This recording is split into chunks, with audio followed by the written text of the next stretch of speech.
you can all see me and hear me. Let me know. But I'm going to talk about the theme of my new book today, which is called Total Meditation right here. And it builds up on metahuman. And so today I want to address the idea that when we wake up from everyday reality, which is a collective dreamscape, to that which is dreaming, then there is freedom. Freedom to do what? Freedom to manifest any dream. So waking up allows you to manifest any dream. But before that, before we do that, we have to understand that what we call everyday reality is already a dream. That what we call the body-mind, this body-mind, is a fictional character in a collective dreamscape. And each of you as body-mind are fictional characters in the collective dreamscape. And when you wake up to who or what is dreaming up, both the fictional character that you call by your name, Deepak Chopra, fictional character, along with all of you, Melissa Bastos and Lisa Heslington and Beatrice Silva, Vishnu Priya Thakur, all of you are fictional characters, as is everybody who's watching this, and we are all collectively experiencing a dreamscape. But obviously the real you is not the fictional character. The real you is that which is manifesting both the fictional character and participating in the collective dreamscape. So who are you? What are you? And that is what it means to wake up, to find out who's the dreamer, what is the dreamer. Unfortunately, most people are recycling everybody else's recycled dreams. It's been going on since before the Bronze Age. So when you wake up, you will be filled with joy because you will no longer be imprisoned by the dreamscape or by the fictional character. So first of all, let's look at just this idea that we are fictional characters in a collective dreamscape. Let's just look at this character.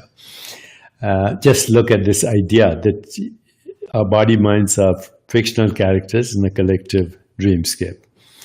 Okay, so at this moment, all that you're experiencing at this moment is what is happening now. That's your reality. Okay, everything else that we call experience is in the past or the future. Okay, so right this moment, everything that is happening in your body-mind, except this moment, is not there. Thoughts about the future, thoughts about the past, all thoughts are about something or the other. And so everything you're experiencing right this moment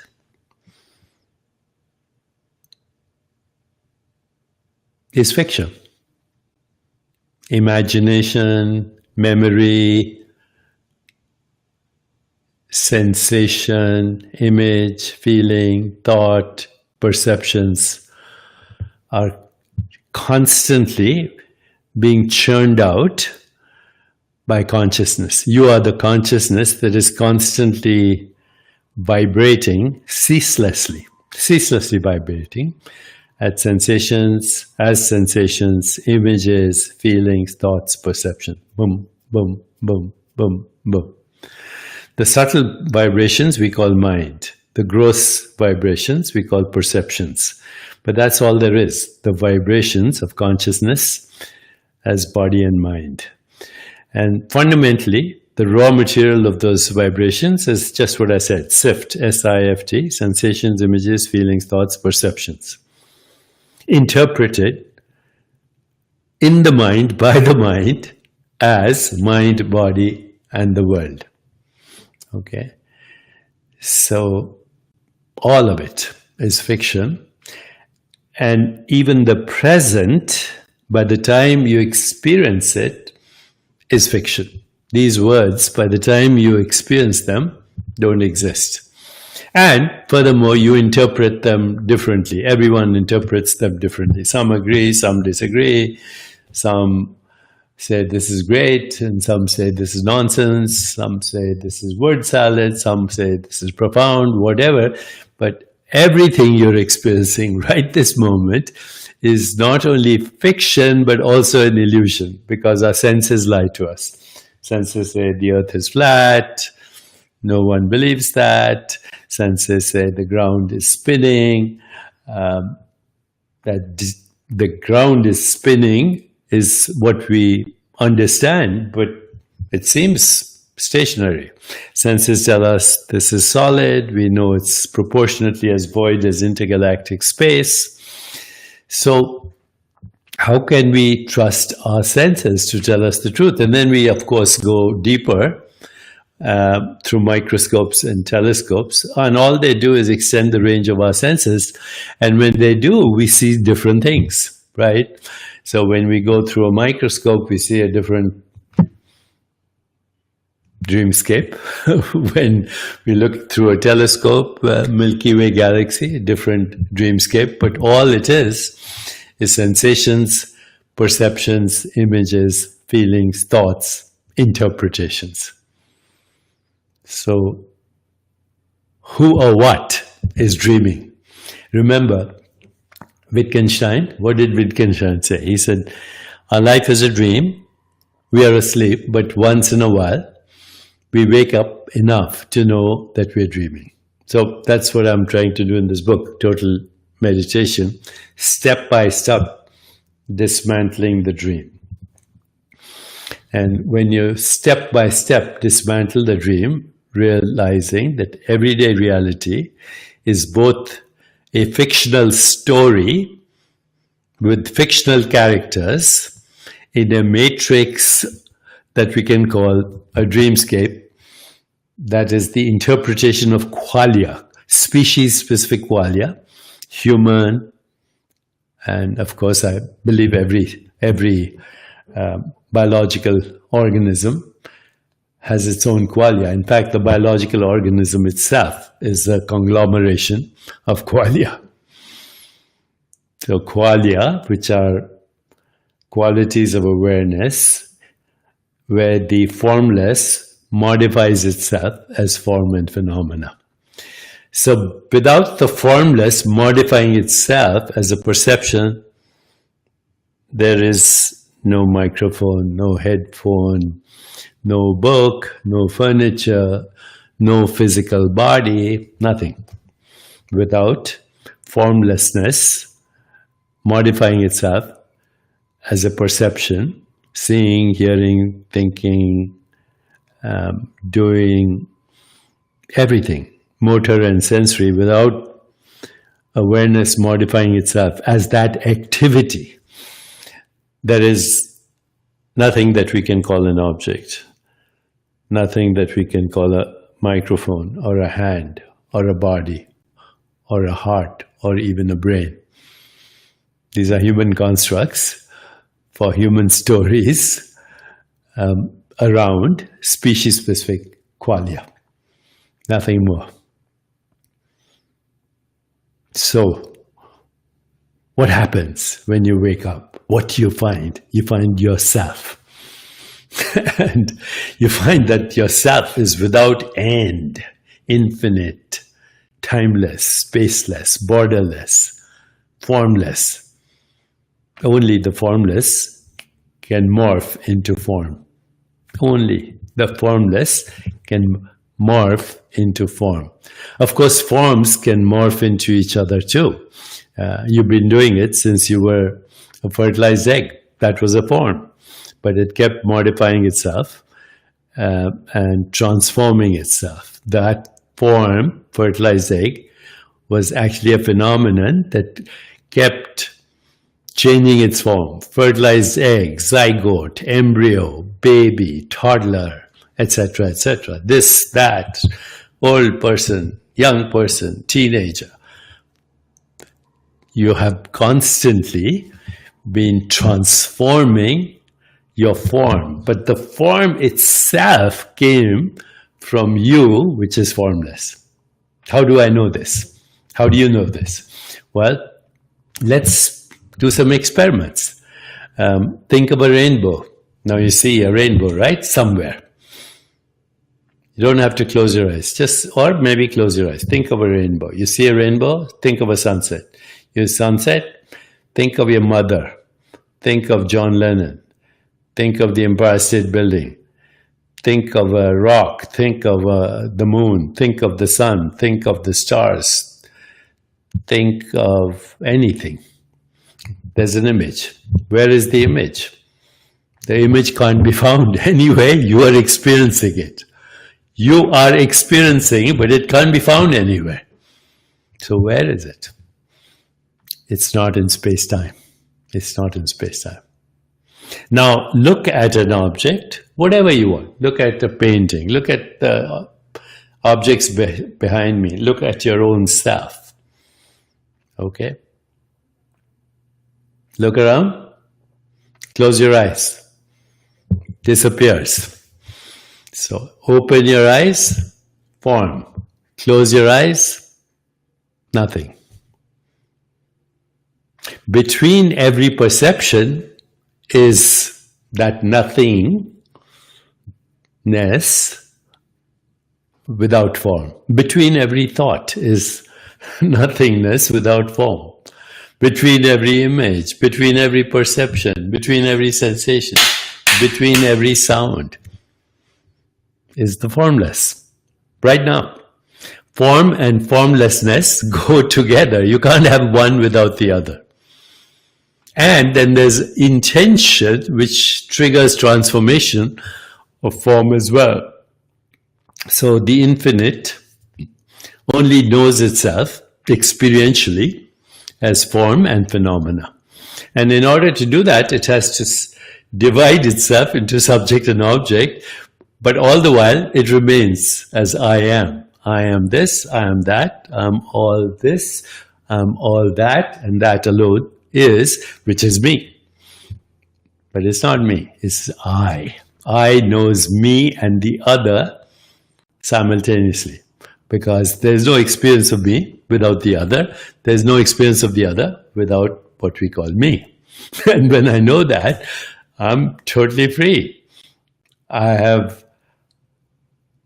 come now to that formless identity that can dream itself into infinite forms and phenomena. So I'm free to create.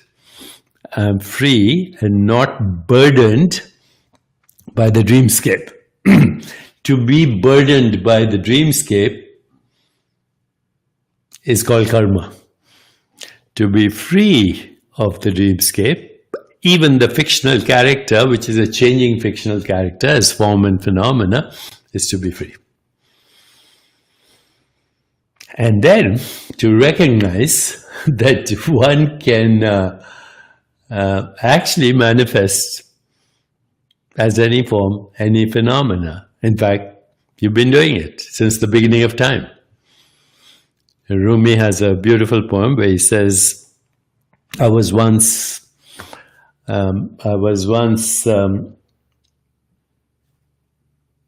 minerals, then I was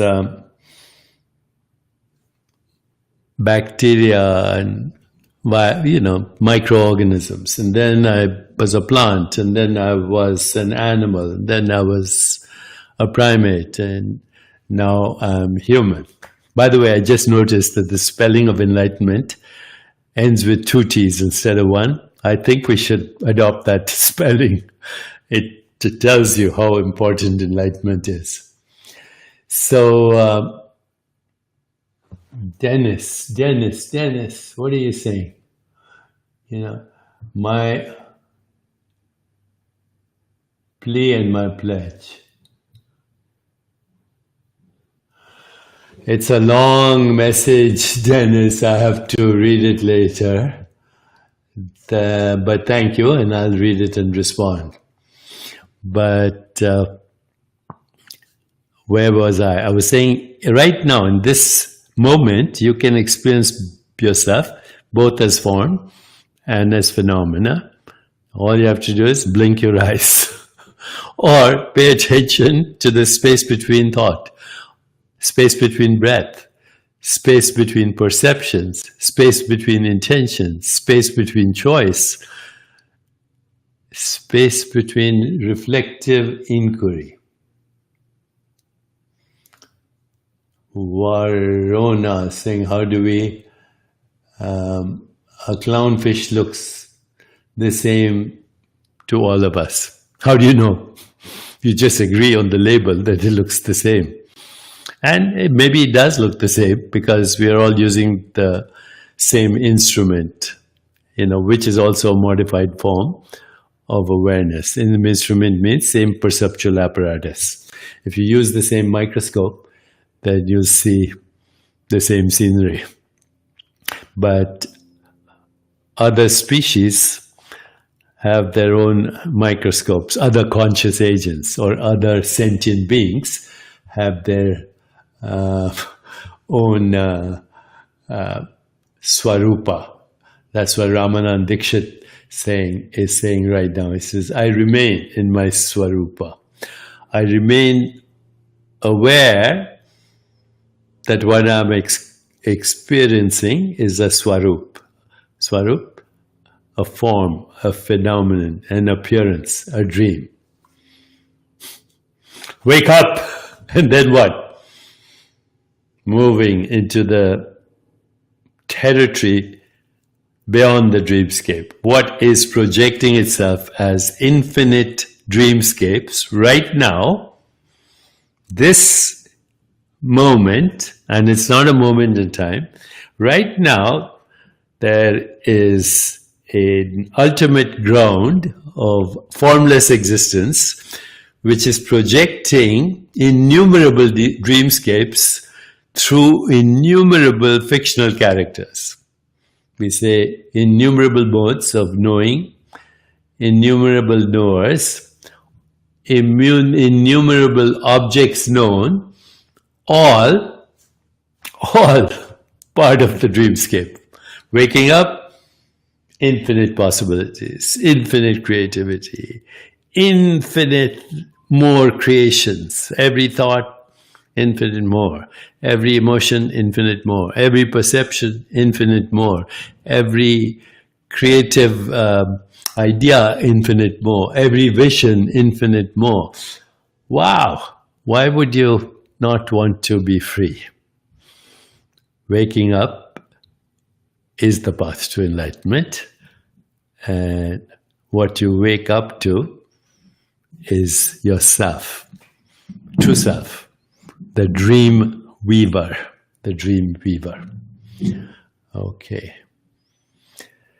So that's it for today, my friends. I'm looking at your notes now and your messages. Jen says she read Metahuman. She's telling everybody about it. But now, why do you not wake up to being metahuman all the time? All the time. Be in that mode that you never lose sight of the fact that in every moment you're participating in creating the universe. You're participating in creating what we call the universe. Okay. Okay, my friends, till next time. Thank you.